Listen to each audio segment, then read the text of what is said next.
생생경제.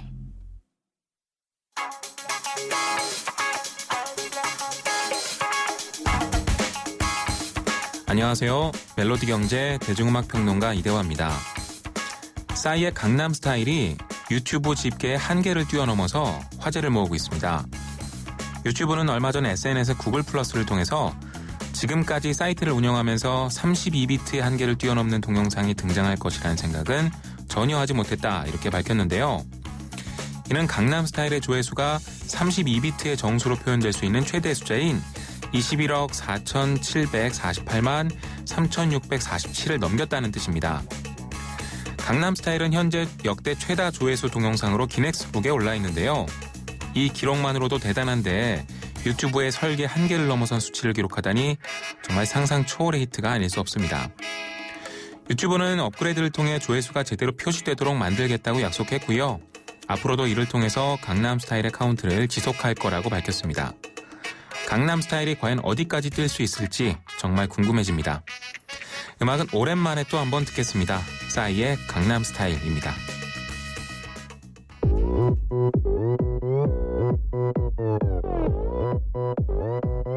오빤 강남 스타일.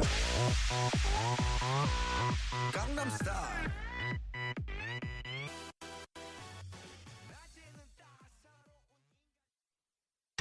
끊임없이 이어지는 급커브길이 당신과 자동차에게 어드벤처물이 되지 않도록. 한국 타이어는 제대로 방향 잡는 법을 알고 있다. 자동차가 한계를 만날 때 타이어의 능력은 시작된다. It is 드라이빙 이모션 한국 타이어. 김윤경의 생생경제. 논란이 되고 있는 경제 이슈에 생생경제가 떴다. 생생경제 오늘의 두 번째 인터뷰는요. 루브라 폭락, 혼란의 러시아 현지 상황은입니다.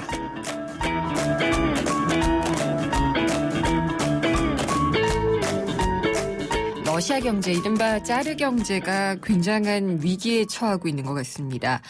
루브라 가치가요, 기존 금리를 정말 이례적으로 많이 올렸음에도 불구하고 굉장히 많이 떨어졌습니다. 이런 건 정말 이례적인 일인데요. 그래서 루브라 가치가 달러화 대비해서 한 50% 가까이 올해 들어서 떨어졌다고 합니다. 이렇게 되니까 사람들은 은행에서 돈 다 찾아가는 그런 뱅크런 현상도 또 우려가 되고 있고요.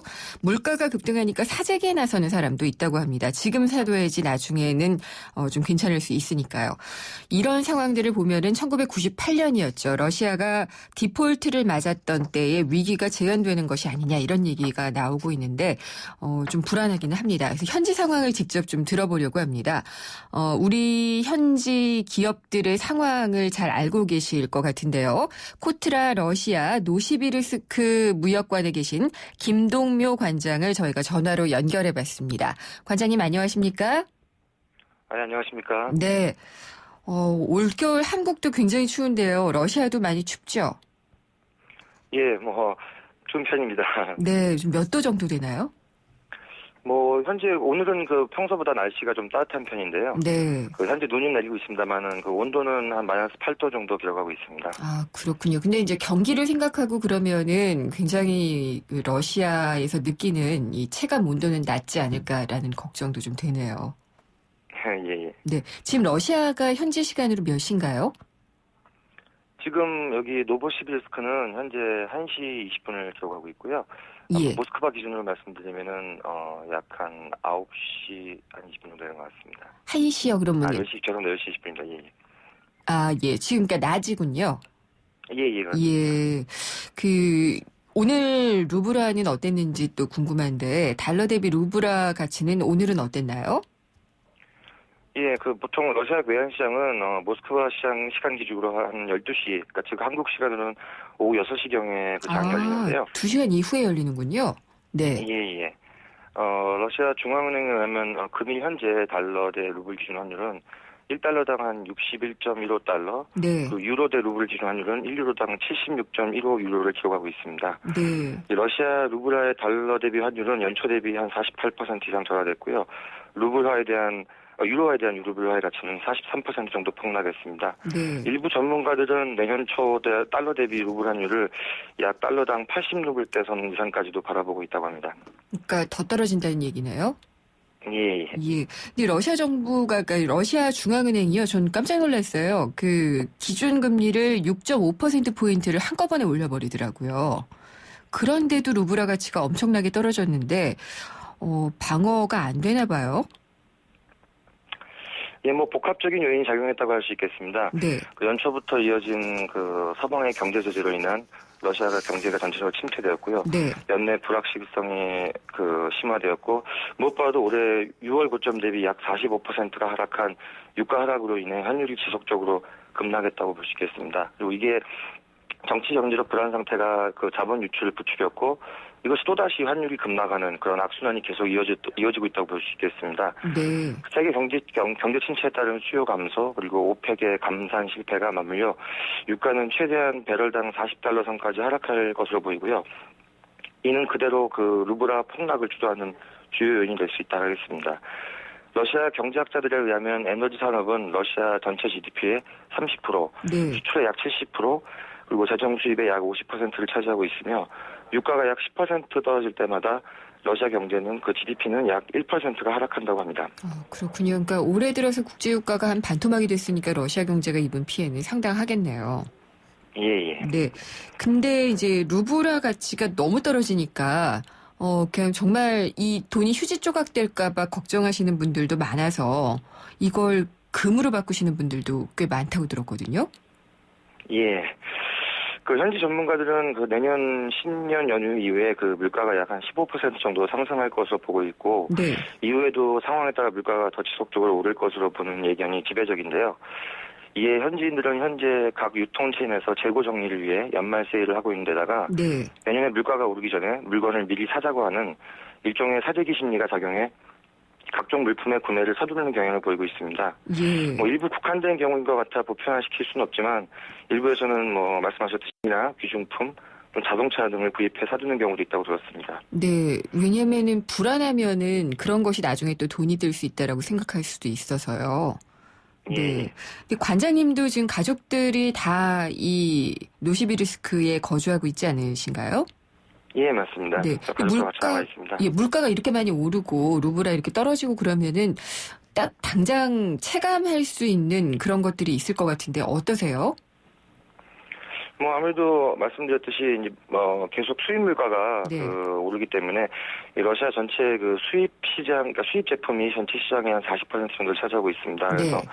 아무래도 수입 물가가 오르다 보니까 전체적으로 물가가 그 식료품이 따른 그 일반 소비 제품들도 좀 올라가고 있는 것으로 느끼고 있습니다. 그러면 장 볼 때 그런 게 피부로 좀 느껴지세요? 얼마 정도가 막 더 든다 뭐라든지요? 뭐 정확히는 네. 딱 이렇게 계산해 본 적은 없는데 예. 연초에 비해서 한 20% 정도 이상은 오른 것 같습니다. 가격이. 그러면 전체적으로 많이 물가를- 올랐네요. 예. 네, 먹을거리 같은 것들이 또 수입이 많이 된다고 한다면 그럴 것 같은데. 근데 이제 그 루블화가 폭락을 하면은 금도 그렇지만은 다른 돈으로 사려는 사람들도 있을 것 같고 가까우니까 유로화, 사재기 이런 사람들도 더 있지 않을까 싶어요. 예, 맞습니다. 그 몇몇 전문가들은 그 루블화를 근데 달러화나 유로화로 사들이는 경우 이 사들이는 환투기꾼들이 네. 더욱더 환율 상승을 부추길 수 있다고 우려를 표하고 있는데요.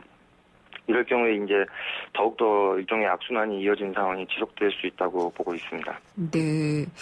그 러시아가 하여튼 지금 여러 가지로 좀 어려울 것 같은데 그 경제 상황 전체적으로 보면은 지금의 성장률이라든지요. 물가 상승률이 어느 정도나 되고 이런 상황들이 어떤지를 좀 종합적으로 정리해 봐 주세요. 예, 그 어제였죠. 그 16일에 그 전격적인 기준금 금리 인상이 그 러시아가 그 연초에 그 크림반도 병합 이후에 네. 지난 3월에 자본 유출 방지를 위해서 1.5%포인트 기준금리를 인상한 이후에 예. 이번이 6번째 조치입니다.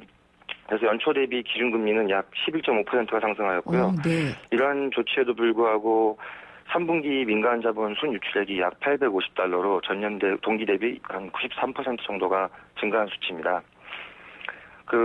이번 달 11일에 나비울리나 러시아 중앙은행 총재는 2014년 민간 자본 순유출 금액을 기존 1,000억 달러에서 1,200달러 정도, 1,200억 달러로 상향 조정하였고요.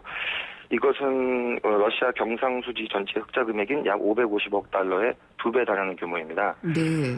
한편 러시아의 외환보유고는 연초 5,100억 달러에서 12월 1일 기준 4,190억 달러로 연초 대비 약 17.8% 정도 감소했고요.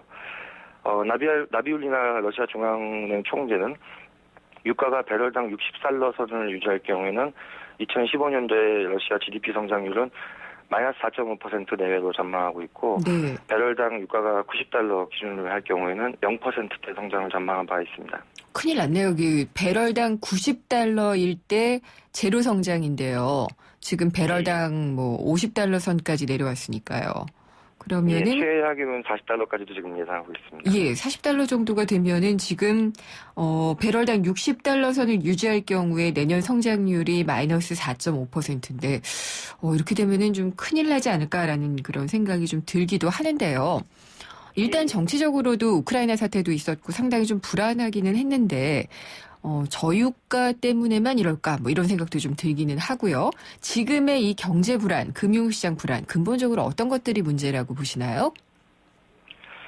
예, 전체적으로 가장 이제 큰 영향을 미친다고 생각되는 거는 이제 러시아 경제가 기본적으로 에너지 자원에 크게 의존하는 이제 그런 경제 구조를 가지고 있다는 겁니다. 네.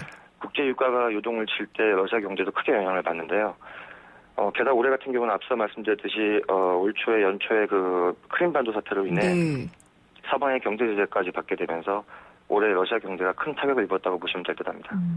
그럼 러시아 그러면 저는 1998년에 이 채무 불이행, 디폴트를 선언했을 때의 악몽이 떠오르거든요. 그게 주변 국가로도 많이 전파가 됐었고요. 혹시나 또다시 그런 위기가 오는 건 아닐까 걱정이 되는데 현재에서는 어떻게들 보고 있나요? 예, 일부 외신들에서는 이번 사태가 말씀하셨듯이 98년 디폴트를 선언했던 위기가 재현되는 것이 아니냐라는 의견이 있는데요. 네. 긍정적인 의견으로는 러시아 정부가 어쨌든 지속적으로 정책적인 해결을 위한 노력을 취하고 있고 또 러시아가 98년도 디폴트를 선언했을 당시에는 외환보유고가 150억 달러였습니다. 적었죠. 예. 아직까지는 현재는 12월 초 기준으로 외환보유고가 4,190억 달러이기 때문에 아직까지는 외환보유고가 여전히 견실한 상황이고요. 그다음에 러시아 원유 생산 단가가 약 배럴당 14에서 18달러라고 하는데요. 이것은 타 원유국 생산국에 비해 낮은 점을 들면서 최악의 경우 유가가 배럴당 40달러 수준이 되더라도 어느 정도는 버틸 수 있는 경쟁력을 갖추고 있다는 점을 들고 있습니다. 하지만 반면에 부정적인 시각으로는 지금 현재 이런 상황이 어느 정도는 맞아떨어져 가는 것도 있습니다만 환율이 급등하면서 네. 물가가 폭등하고 또 이것이 정치 불안 및 자본 유출을 이끌어내고 또다시 환율 급등으로 이어지는 악순환이 되고 수입 물가가 상승하고 중앙은행이 금리를 추가로 인상하면서 기업들이 자금난을 겪게 되고 그리고 신용경색이 급증하고 외화 차입금이 부동하면서 부도 기업이 늘어날 수도 있고 네. 그리고 저유가가 계속 지속되면서 재정난이 심화되고 6천억 달러에 달하는 러시아 외환 채권이 지속적으로 만기가 도래하면서 외환 보유고가 감소하게 되고 이것이 이제 대외 지불 능력이 줄어들어 디폴트가 온다는 이런 최악의 시나리오를 생각하는 사람들도 있는데요. 네. 현재에서는 그래도 이러한 상황은 어디까지나 최악의 시나리오라 보고 있습니다. 예. 관장님은 러시아에 오래 계셨다고 들었는데 몇 년 정도 계셨어요?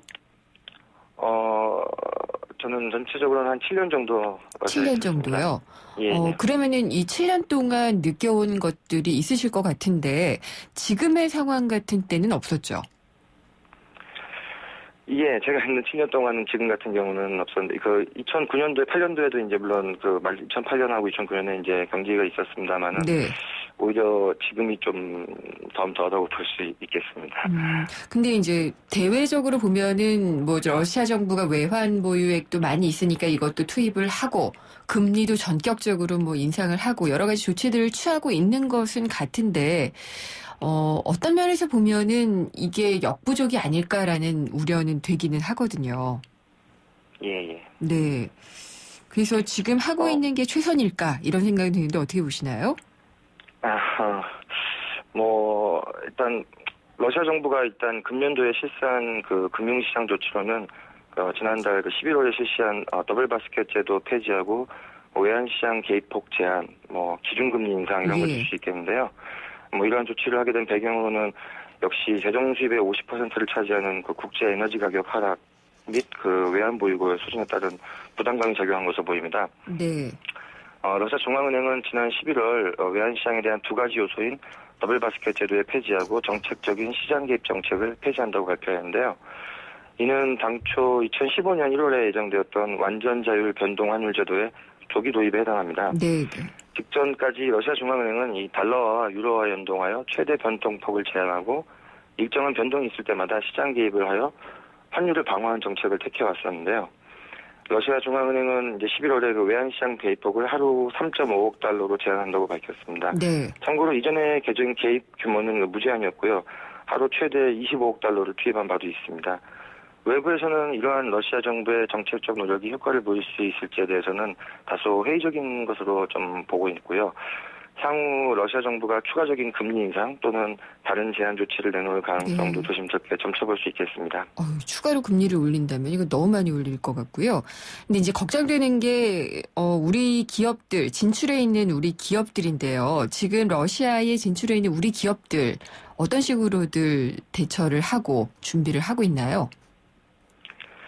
예, 러시아 전체에는 현재 우리 기업들은 한 120여 개 이상이 우리 대중소기업들이 진출해 있고요. 네. 대부분의 기업들은 대도시인 모스크바나 상트페테르부르크 그리고 우리나라에서 가까운 극동 블라디보스톡에 밀집되어 있습니다. 네. 제가 근무하고 있는 이곳 시베리아에는 약 4개사가 진출해 있고요. 현재 우리 기업들은 루브라 가치 하락으로 상당수의 기업들이 어려움에 처해 있고요. 예. 일부 기업들은 조직 축소 내지 거점을 폐쇄한다든가 이런 거를 조심스럽게 고려하고 있으면서 네. 향후 상황 및 러시아 정부의 정책 동향을 예의주시하고 있는 상태입니다. 예. 당장 지금 일이 터지지는 않겠죠?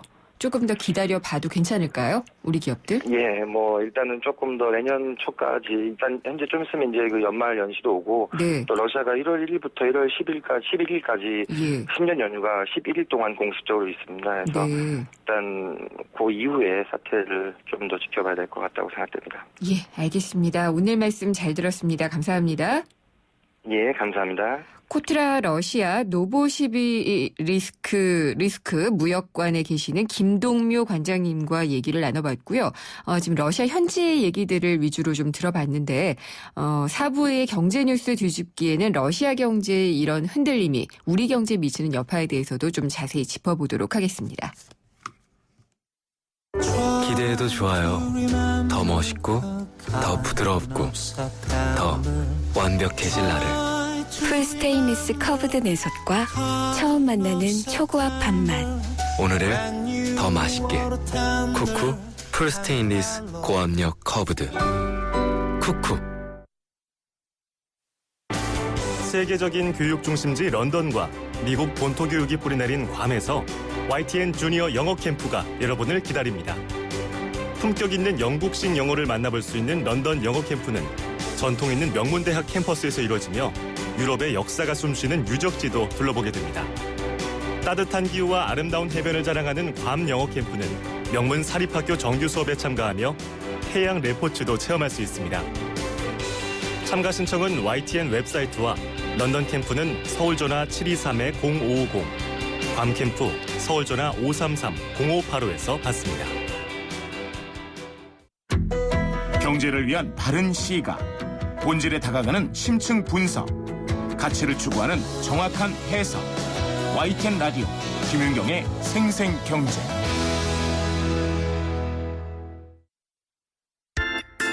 친절한 경제, 오늘의 경제 키워드. 안녕하세요. 경향신문 조미덕 기자입니다.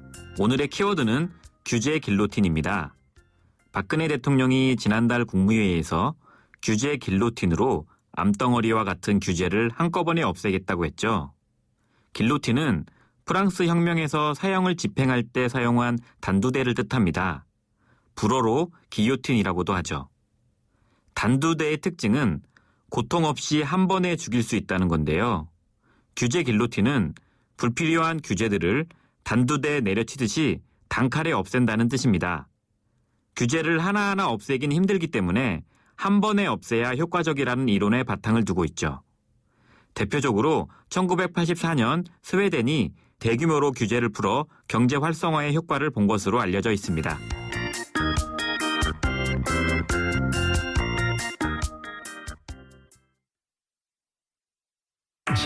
코란도 씨가 준비한 3가지 선물. 하나, 이자가 없다. 선수율 20% 내면 최대 3년까지 무이자. 둘, 취등록세가 없다. 일시불로 사면 취등록세 7% 지원. 셋, 그래서 부담이 없다. 놓칠 수 없는 혜택이 가득한 코란도 씨 윈터 페스티벌. 홈페이지 참조. 차 안에서 먹고 또 먹어도 사람들이 타고 또 타도 페브리즈 차량용이 있으니 냄새 걱정이 없어요. 상쾌한 드라이브 페브리즈 차량용과 함께 페브리즈 차량용. 누구나 정비를 맡겨야 할 때가 있죠. 그때마다 수리비가 의심된다면 좋은 차라고 할 수 있을까요? 현대자동차 블루헨즈는 과잉정비 금액의 최대 300% 보상. 서비스까지 좋아야 진짜 좋은 차.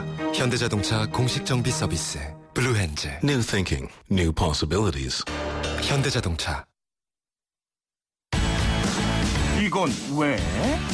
뉴스에선 볼 수 없었던 뉴스 속 스토리.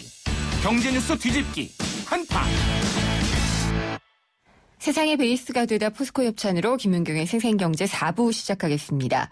경제뉴스 뒤집기 시간입니다. 앞서 말씀을 해드린 대로 러시아 현지를 연결해서 저희가 러시아 경제 상황 그리고 현지에 있는 상황들을 좀 들어봤고요.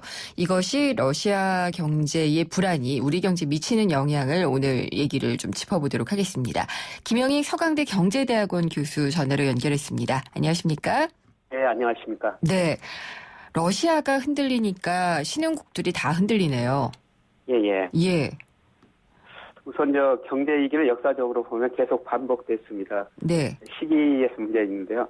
근데 왜 신흥국들의 경제 위기가 나오느냐? 그것은 제일 중요한 이유는 신흥국들이 그동안 고성장을 했는데 성장률이 떨어지니까 부실이 지금 쌓여가고 있거든요. 네. 그다음에 최근에 미국 달러가 강세 보이고 있지 않습니까? 그렇죠. 2008년 미국이 금융위기 겪으면서 엄청난 돈을 풀었고 그 돈들이 신흥시장으로 갔었는데 예. 이 돈들이 달러 강세 때문에 미국으로 다시 한류되고 있습니다. 그래서 경제 성장이 둔화되고 달러가 강세다 보니까 유가가 급락할 수밖에 없었죠. 네. 그래서 원유를 생산하는 나라들이 지금 상당히 어려운 상태죠. 여기다가 또 그리스, 유로 탈퇴 이야기까지 나오니까 신흥국들 전반적으로 위기가 오지 않느냐 네. 이런 진단도 나오는 겁니다. 항상 이 신흥국들은 아직 다 성숙하지 않은 금융시장이고 경제 구조고 그렇다 보니까 뭔가 위기가 온다 그러면은 막 흔들리는 그런 면도 있는 것 같아요.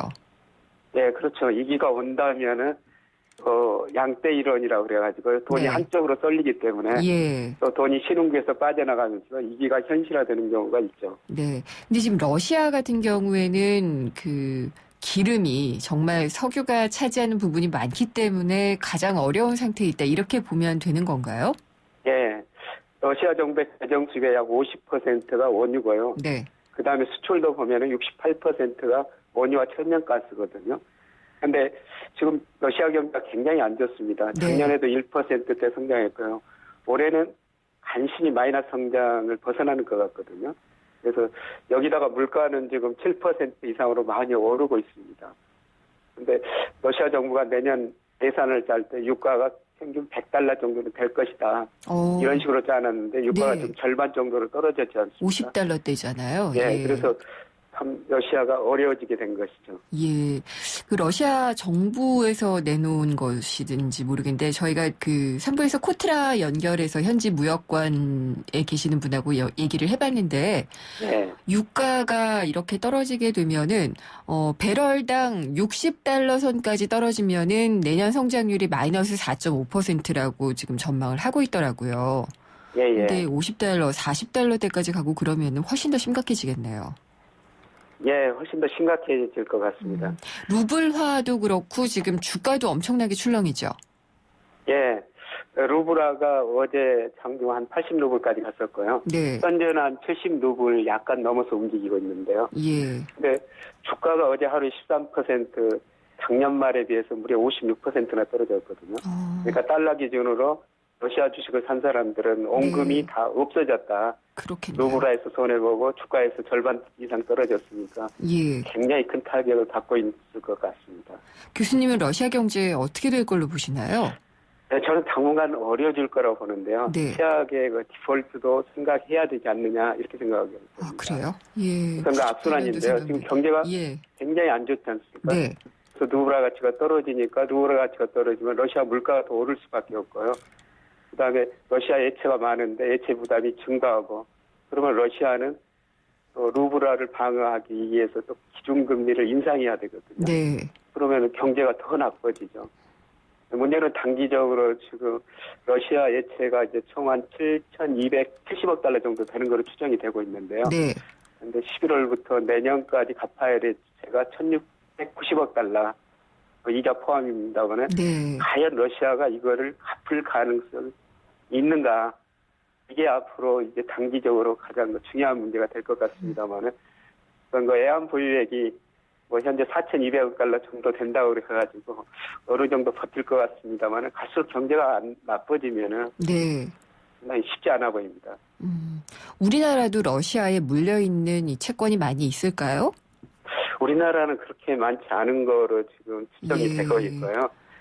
소규모라고 보고 있습니다. 네. 항상 그 미국 금융위기 때 느꼈던 네. 그 불안감이 있어가지고 거기에 얼마 빌려줬나, 얼마 줬나 이런 것들이 예, 좀 예. 걱정이 되더라고요. 예. 근데 이제 원자재 가격이 러시아 경제에 가장 큰 타격을 줬는데 여기뿐만이 아니라 지금 원유 때문에는 베네수엘라 뭐 이런 곳도 그렇고요. 인도네시아 예. 같은 경우도 그렇고 다 원자재에 굉장히 연동되는 경제인 것 같아요. 베네수엘라는 유가가 120달러 정도 배럴당 되지 않으면은 예. 파산한다. 아이고. IMF가 이런 전망을 한 적이 있었고요. 네. 그다음에 러시아가 그러다 보니까 신흥시장 다 함께 어려지고 있죠. 인도 브라질 통화가 하락했고요. 그다음에 국제결제은행은 최근에 보고서를 냈는데 네. 최근에 유가가 하락하고 달러가 강세로 가다 보니까 달러 부채가 많은 신흥국이 위기를 겪을 수도 있다. 얼마 전에 이런 보고서가 나왔고요. 그다음에 러시아 경제가 어렵다 보니까 가장 타격을 받는 나라가 또 선진국 중에서는 유로존이에요. 네. 의존도가 크고 주로 러시아에서 에너지를 수입하고 있거든요. 최근에 보면 독일 국제 수익률이 이제 0.596% 이 정도까지 사상 최저치로 떨어졌는데요. 유로존에서 제일 좋은 독일만해도 이렇게 어렵다. 네. 채권 시장이 그럴 걸 시사하는 것 같습니다. 아, 그러면 이제 결국 우리나라는 어떤 영향을 받을 것이냐, 이게 이제 관건이 될 텐데요.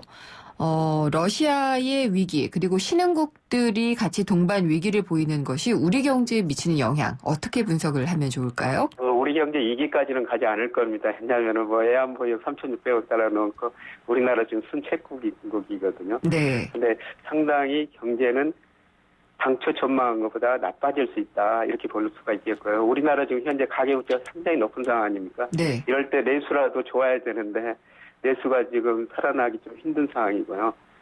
우리나라 문제는 수출 의존도가 굉장히 높아졌다는 거예요. GDP에서 수출이 차지하는 비중이 2000년에 35%였는데 2012년 56%, 작년은 54%로 떨어졌습니다만은 우리나라 수출 의존도가 너무 높고 네. 그리고 우리나라 수출 보니까 중국으로 26% 가는 등 신흥시장으로 한 60% 이상이 가거든요.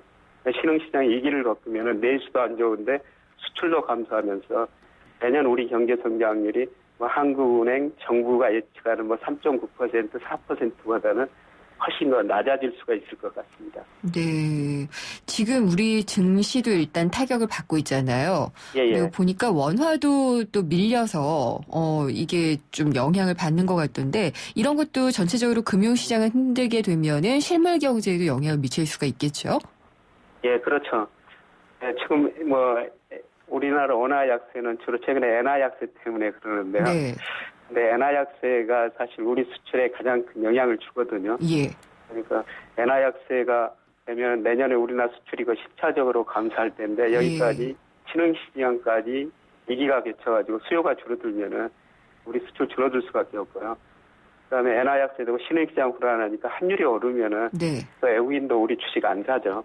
환율이 떨어질 것 같아야지 외국인들은 우리 주식을 사던데요. 근데 최근에 그 환율이 불안하다 보니까 외국인들도 최근에 주식시장에서 네. 굉장히 많이 팔고 있거든요. 오늘도 뭐 4천억 이상 외국인들이 순매도를 많이 했죠. 예. 네, 주로 환율 영향, 신흥시장 영향인 것 같습니다. 그럼 어떻게 해야 되나요? 이렇게 외국인들 막 빠져나가고 이렇게 하는 우리 시장을 살리려면은요. 글쎄요, 가계가 주식 비중이 좀 높아져야 될 것 같은데 우리나라 개인 금융자산이 한 2,700조 되는데 19% 정도 주식이거든요. 네. 미국은 한 33% 정도 되는데요. 그리고 중요한 거는 저는 은행들이 좀 주식을 샀으면 좋을 것 같아요. 네. 은행들이 지금 돈은 들어오는데 기업들이 돈을 안 갖다 쓰고 가계 대출도 억제하는 상황이거든요. 은행들이 돈 들어오면 그 돈 가지고 주식 아니면 채권을 사야 되는데 은행들이 계속 채권만 안정성이 너무 국채만 사고 있거든요. 네. 좀 이럴 때 시장 안정 역할을 기관들이 좀 해줘야 되지 않을까.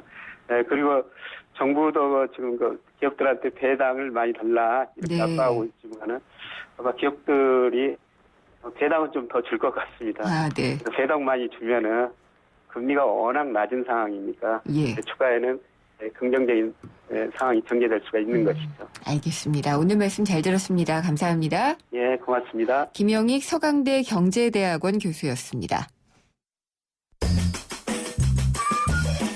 생생경제를 다양하게 만나는 방법. YTN 라디오 앱 예스와 YTN 라디오 웹사이트, 팟캐스트를 통해서 실시간 청취와 다시 듣기가 가능합니다. 언제 어디서나 손쉽게 만날 수 있는 생생경제. 참 좋다.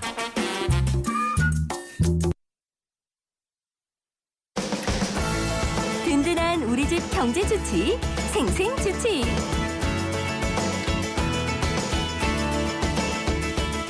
경제주치 오늘은 재무 이슈입니다. 에듀머니 김민선 본부장 나오셨습니다. 안녕하십니까? 네, 안녕하세요. 굉장히 지금 경기가 안 좋고 경제 뉴스가 다 우울하죠. 그러게요. 그러니까 재무 상담 오는 내용들도 안 좋은 내용들이 많지 않을까라는 생각이 드네요. 네, 맞습니다. 실제로 그러니까 이제 두 분 중 한 분이 사실상 빚 문제로 오시고요. 네. 나머지 이제 한 분도 거의 지금 이제 앞으로 어떤 관리 부분에 대한 거고 좀 지키려고 하는 그런 분들이 좀 많이들 찾아오시죠. 그리고 이제 다들 직장을 더 구하기가 어려워지면 자영업으로 많이 빠지잖아요. 예, 어쩔 수가 없어요. 지금 시장에서의 그 고용 상황이 워낙이 안 좋기 때문에 아직 한참 생계를 책임져야 되는 가장으로서는 선택권이 없거든요. 그렇죠. 근데 근데 특히 자녀 관련 부분 때문에 이게 또 폐업하는 경우가 상당수고요. 그러니까 아무래도 이제 뭐 뒤에 가서 더 설명을 드리겠지만 준비하는 기간이 워낙 짧다 보니 어쩔 수 없이 그냥 빨리빨리 하다 보니까 그렇죠. 생계에 쫓겨서 그래서 사실 이제 저희가 실제 저희도 보면 상담분 중에 이제 적지 않았어요. 작년까지는 이 자영업을 하거나 개인 사업자분들 혹은 프리랜서 직종에 계시는 분들에 관련된. 근데 이제 이분들의 이제 그나마도 좀 오래 롱런 하시는 분들의 특징이 뭐냐면 되게 오랫동안 보수적으로 좀 준비를 하셨던 분인데 실제 오늘 다뤄질 이 이슈 관련된 부분들은 이제 말 그대로 직장에서 거의 쫓기다시피 해서 생계에 대한 그 압박으로 준비가 되어 있지 않은 상황에서 말 그대로 자금만 가지고 시작을 하다 보니까 어떻게 보면 시작부터 어느 정도 폐업에 대한 리스크를 안고 시작한다고 볼 수 있는 거죠. 얼마 전에도 통계에 나왔던 것 같은데 그 자영업자 폐업 비중 뭐 이런 것들이 얼마나 되든가요? 지금 현재 이제 그 실제 그러니까 2012년 12월 말 기준으로 지난 10년간 한 800만 정도인 거예요. 그러니까 연간 이제 물론 지난 10년간 이제 약간 그 해마다 조금씩 그 차이는 있는데 평균적으로 보면 거의 매년 한 70만 이상 정도가 자영업자가 폐업을 하고 있고 실제 이제 창업한 시점으로부터도 조금씩 다르죠. 그러니까 이제 초기가 제일 많고요. 1년 이내가 뭐 83.8%니까. 그게 문제네요. 5년까지 가는 게 30%가 좀 안 되다 보니 사실상 한 3년에서 5년 정도가 좀 지나야지 이제 어느 정도 그 분기점을 넘어서 캐시카우가 만들어졌다고 저희가 평가를 내리는 건데 5년까지가 29.6%라면 사실상 이게 평균이기 때문에 시장에서는 훨씬 더 열악할 수 있다라는 거죠. 근데 이제 또 대부분 자영업에 들어가시는 분이 자기 돈보다는 정말 최후의 보루인 퇴직금을 가지고 하거나 아니면 주택담보대출을 여기 쓰시는 경우가 많이 있잖아요.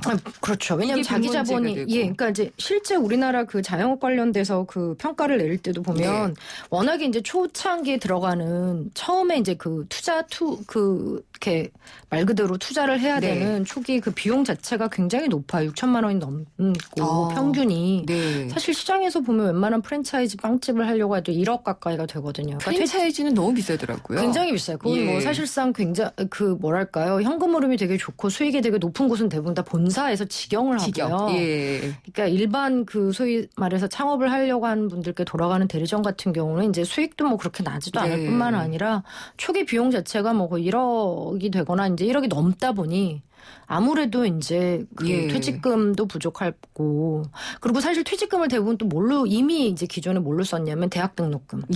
맞아요. 왜냐하면 지금 베이비 부모들이 워낙에 창업들을 많이 하시기 때문에 베이비 부모 세대 같은 경우는 뭐 못해도 첫째, 막내가 이미 대학을 입학한 상황에서 창업을 하다 보니 이미 퇴직금은 이제 대학 등록금으로 쓰신 상황이다 보니 실제 창업에 관련된 자금 마련은 다 타인 자본인 경우가 되게 많죠. 그래서 주변에 간판을 내리고 바꾸고 차라리 바꾸면 괜찮아요. 바꾸는 건 괜찮은데 거기가 비어있고 임대 이렇게 된 매장들을 너무 많이 봐요. 네, 그리고 워낙에 경기가 안 좋잖아요. 지금 현재 그 내수 부진이 어떻게 보면 자영업에 지금 직격탄으로 지금 몰리고 있는데 실제 이게 어떻게 보면 서로 물고 물려 있는 거죠. 그럼요. 고용 상황이 안 좋고 이미 가게가 가지고 있는 그 가계 부채 자체가 뭐 평균이 5천만 원 정도인데 실제 뭐 주택 관련된 담보대출 자체는 1억이 넘어가는 가정들이 되게 많다 보니까 실제 근로소득을 통한 가처분 소득 자체가 별로 없어요. 그러니까 소비를 할 수가 없습니다. 없죠. 안 하려고 하는 게 아니라 그러니까 그리고 이제 뭐 대부분 소비 자체가 신용카드로 이루어지다 보니까 신용카드라는 게 외상이고 후불결제 시스템인데 다음 달에 내 고용 상황에 대해서 스스로 이 부분이 확보가 안 돼 있는 상황에서 위험하게 카드를 쓸 수만은 없거든요. 그러다 보니까 결국엔 이 모든 게 다 물고 물려서 자영업의 그런 어떤 뭐랄까 그냥 수익성에 있어서 떨어지고 또 결국엔 이게 자영업자분들이 가진 어떤 그 폐업의 위기 원인이 되고 있는 거죠. 이게 정말 남 얘기가 아니라서 더 걱정이에요. 그러니까 많아요. 지금 사실 너무 많아요. 너무 많고. 그리고 이제 특히 무엇보다도 베이비 부모들이 2020년인가 2030년까지 2020년까지 한 133만 3천 명 정도가 퇴직을 하는군요. 은퇴를 하는데 이분들에 대한 그 뭐랄까요? 뭐 이제 말 그대로 그 이후에 삶에 대한 그 인생 이모작 부분에 대한 어떤 준비가 전혀 되어 있지 않은 상태로 쫓겨나다 보니까 그냥 너나 없이 하고 계시는 거죠. 그러니까 어떻게 보면 그냥 서벌지고 불구덩이로 들어간다고 얘기를 많이 하고 있어요. 당장 가만히 있을 수는 없으니까요. 그러니까요. 그래서 사실은 이 부분에 대한 어떤 준비가 되게 중요한 것 같고 뭐 개인뿐만 아니라 무슨 기관도 그렇고 기업도 사실 어차피 자기네가 대량 그 해고를 어떤 그 칼자루를 쥐고 있다면 이 부분에 대한 것도 마련을 해야 되거든요. 결과적으로는 사실 기업에게도 여파가 있을 테니까. 그렇죠.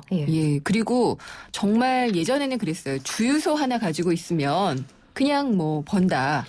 아니에요. 폐업하는 주유소가 예전에 현금 흐름이 어마어마했죠. 제가 집에 가는 동안에도 주유소 폐업한 곳이 많고 막 거기에 이제 잡초가 무성하고 막 이런 걸 보니까 그게 슬럼화가 될 가능성도 되게 위험하고 사실은 주유소라는 게 어쨌든 간에 뭐 그거 자체가 가지고 있는 어떤 의미보다도 거기가 이제 그게 정리가 되게 중요한 부분인데 실제 이 폐업에 들어가는 비용 자체가 1억 5천만 원 정도. 주유소 폐업이요? 네.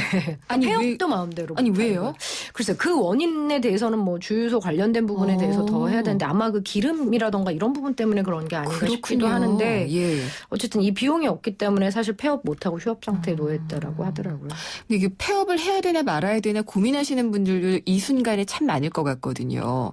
폐업하는 절차라든지 지금 주유소는 1억 5천이나 든다고 하셨잖아요. 그런 비용들도 좀 알려주시면 좋을 것 같아요.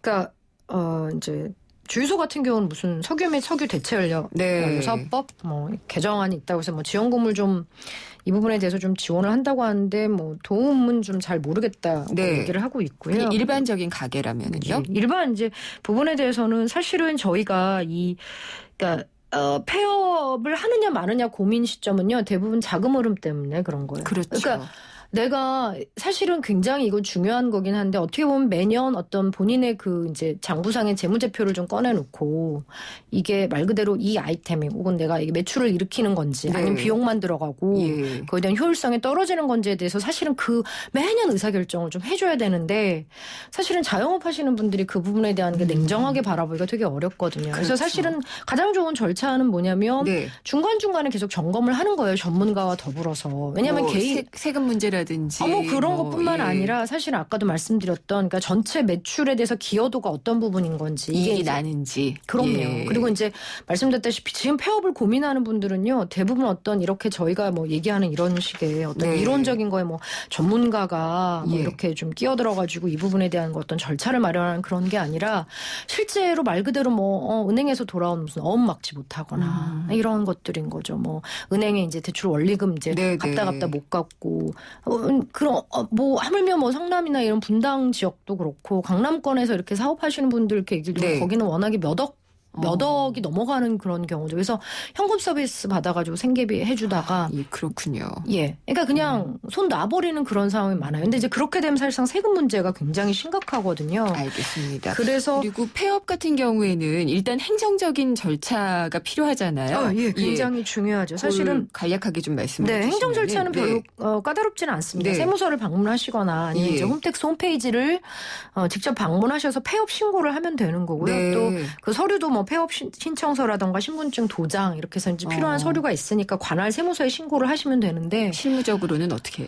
사실 실무적인 게 아까 예. 제가 말씀드렸던 그런 부분이고 특히 이제 가게 물건이라던가 이런 게 네. 있는 부분들 이제 그 물건 처분 때문에 이제 문제가 있는데 아까 뭐 간판 내리고 뭐 이렇게 네. 한다는 얘기하시는데 대부분 이제 가장 좋은 건 그 가게가 있고 아이템을 이제 그대로 해가지고서 그 양도양수라고 하죠. 네. 실제 그냥 그대로 사실상 사업장을 물려봤는데 이런 경우가 사실 많지는 않아요. 많진 않아요. 네. 예. 그래서 또 이런 거를 노리고 브로커들의 또 사기도 그렇군요. 심하다고 하니까 좀 주의하셔야 될 것 같고 특히 예. 이제 폐업할 때 제일 조심하셔야 될 게 세금. 네. 그다음에 이제 아까도 말씀드렸다시피 보통 폐업이라는 게 내가 뭐 한 3개월 후에 폐업하겠다고 해서 지금부터 준비하시는 분들은 대부분 다 그렇죠. 없거든요. 급하게 네. 하다 보면 부가세 미납되어 있는 예. 거고 그다음에 이제 뭐 급료가 알겠습니다. 밀려 있거나 이런 예. 부분들 때문에 조금 오늘 위험하긴 아마 하죠. 폐업에 대한 이야기를 저희가 앞부분 얘기를 많이 하다 보니까 네, 네, 다음 네. 시간에 이어서 좀 더 해야지 될 것 네, 같아요. 알겠습니다. 예, 오늘 잘 들었습니다. 네, 감사합니다. 에듀머니의 김미선 본부장이었습니다.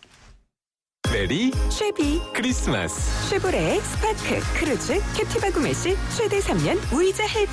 3년 이상 된 차량 보유 고객이 스파크 크루즈, 말리부, 올란도, 캡티바, 알페온 구매 시 30만 원 추가 할인. 전시장 및 홈페이지 참조. 일부 모델 제외. 12월 31일까지. Chevrolet, find new roads. 자원도 기술도 자본도 없었지만 도전 앞에 불가능은 없었습니다. 자원은 유한하지만 창의는 무한하기에 포스코의 끝없는 도전주의는 결코 멈추지 않습니다. 위대함을 향해 갑니다. 포스코. 숨기는 손 큰 사람. 토핑을 2배로 주니까 베이컨, 스테이크, 소세지, 오징어, 새우가 듬뿍. 빵 끝엔 크랜베리 크림치즈와 애플 시나몬이 꽉. 토핑이 2배. 토핑 킹. 와, 맛도 2배네. 1588-5588 피자헛. 지금 주문하면 미디엄 가격에 라지를. 생생경제 오늘 순서 여기까지입니다. 다음 시간에 찾아뵙겠습니다. 김윤경이었습니다.